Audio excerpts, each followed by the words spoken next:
So I think what I would want to do is talk about how memory works, how emotional memory and memory in general works, and that actually we have a RIM collaborative book coming out next September.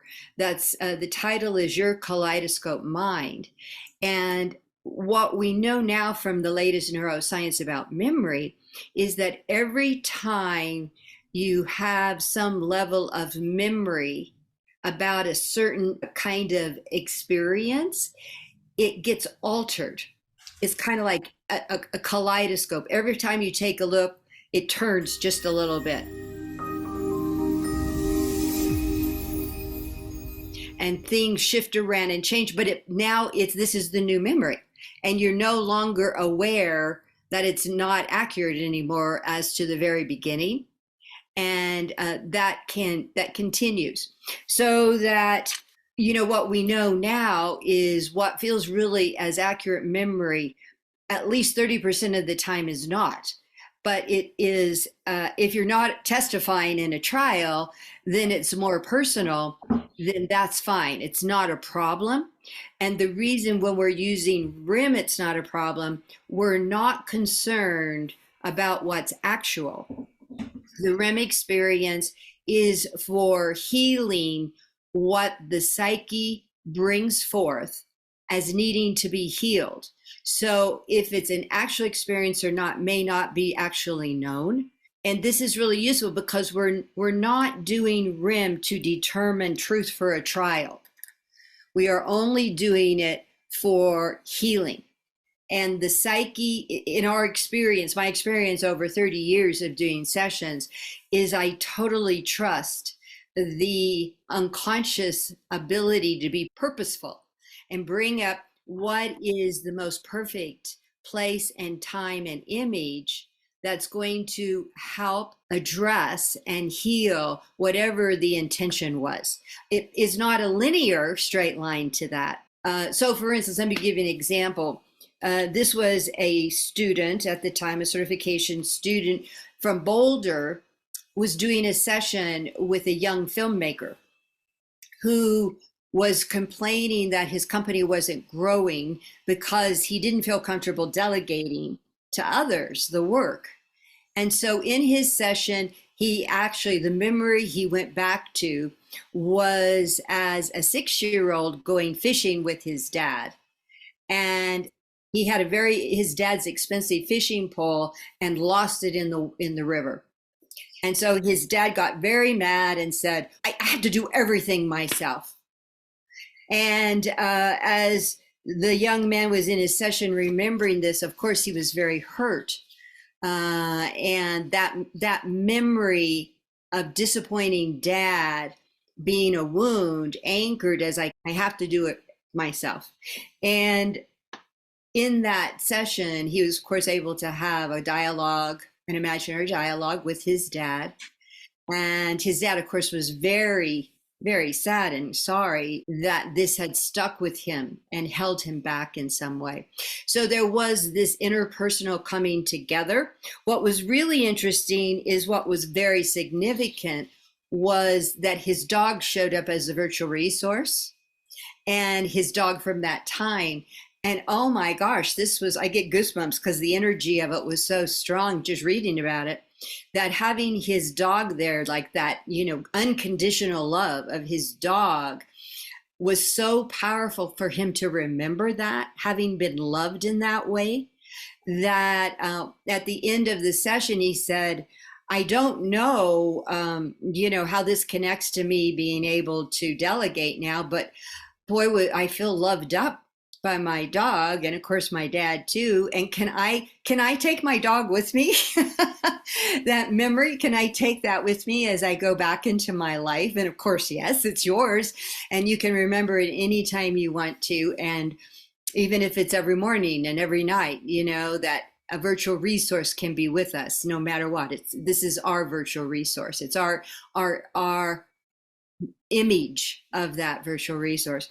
But what happened with Anita, who was the student facilitator, she got a call about, I think she said it was a month to 2 months afterwards, from the person who had referred this young filmmaker. And this person said, "What did you do to him? He is so different. He now is delegating. His company has doubled in size, almost even has a girlfriend because he can take time off. He can actually have a life because he doesn't have to be hovering over his business." And she was just so surprised at the dramatic outcome in such a short period of time. Because what happens with RIM is it is very quick and effective. So what we're talking about here is memories definitely can be kaleidoscopic, I should say. And when we are regenerating new memory, that it can it's calling from our unconscious perception of what happened. It doesn't matter if it's real or not, because we're not using this as something to decide whether we're going to sue somebody or not. This is only for healing. I don't know if anybody has any comments about that from the crowd, or Mike, if you do, you look like you would like to say something. I suspect that this filmmaker probably has never gone to therapy to heal that wound, and never would have talked to a business coach about this issue because the root cause was unknown. And so that, I don't know if you'd call that a small t trauma. It's an event that most people wouldn't think of that I need to work on. It's just a memory he didn't even remember until he. It's totally forgotten. It's right. Totally forgotten. Yeah. It's in. So, it's un. Yeah. It's this answers some of the questions that were asked earlier today. Like, how do you know what trauma to work on? It's like, well, why are we deciding that when we don't know and it's impossible to know? It's what's present. So the body sensing, that leveraging body awareness and spontaneous imagination brought it forth. And now you know. And so it's something that you may have never worked on. And it was the biggest root cause of that particular issue. So a single session resolves something that you could have been talking about for years or never healing for years, and or always thinking that he just can't, and whatever it was that he was thinking, it doesn't helpful. Yeah, right? Yeah. So we have to get beneath the logic. Right. Mm-hmm. Exactly right.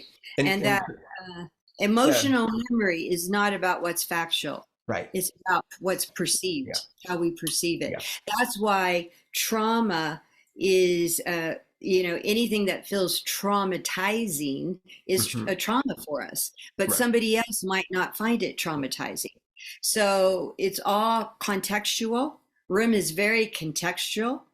It's so nonlinear, and it's all the 50 shades of gray between black and white, because that's what emotion is. So that's what we do in terms of RIM. So Dr. Deb, there's a question in the chat of, well, what do you say to clients when they're like, the image coming up, it's like, it's not real, it's not accurate, I feel like I'm just making it up? Oh, yes, I would say, well, it's coming through imagination, so it doesn't matter. You can just pretend it's real, because so if you're making it up, it doesn't matter. Right. You're not intellectually making it up. You are, because you're getting an image. An image doesn't come from the thinking mind, it comes from the emotional mind. And then to piggyback on that, the next question is, well, what if the person's body awareness is very, very low? Yeah, that can happen. And sometimes, we're working into that gradually, and it grows stronger and stronger the more that you use it. Yeah. That's something we measure. Coco, you remember in the beginning of the classes when we do the EOS quiz, and measuring that, we see that going up just in the course of a 4-day class.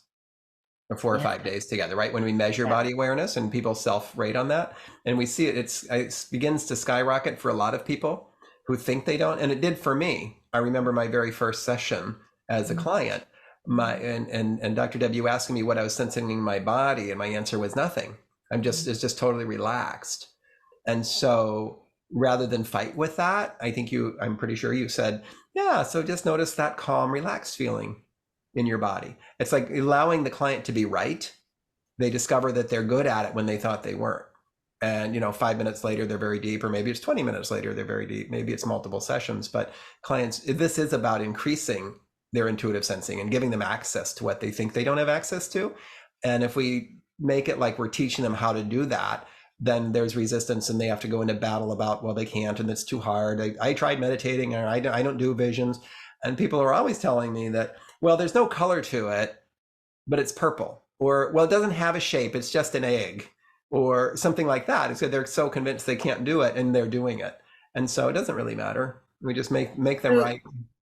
yeah, Mhm. yeah, because there are three channels of receiving information: visual, auditory, and kinesthetic, which is felt sense or body awareness.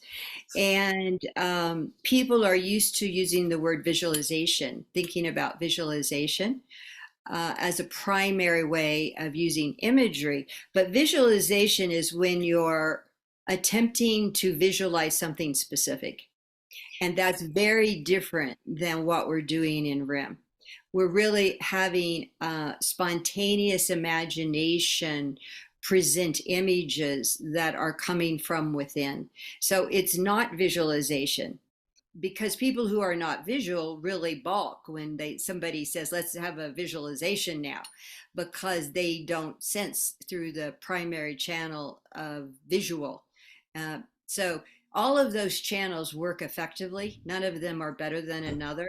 And the more that you use those channels, the better they get. They all start working together. So you have multi-sensory experience, which is really important, because when it becomes multisensory, we're actually accessing the regenerative aspect of REM. The more sensory it is, because that means it's less intellectual. So we're really shifting from thinking into sensing. And if sensing comes in feeling, it can be feeling as well. But it's really valuable to make that shift, because now we're using a whole different medium to do the healing.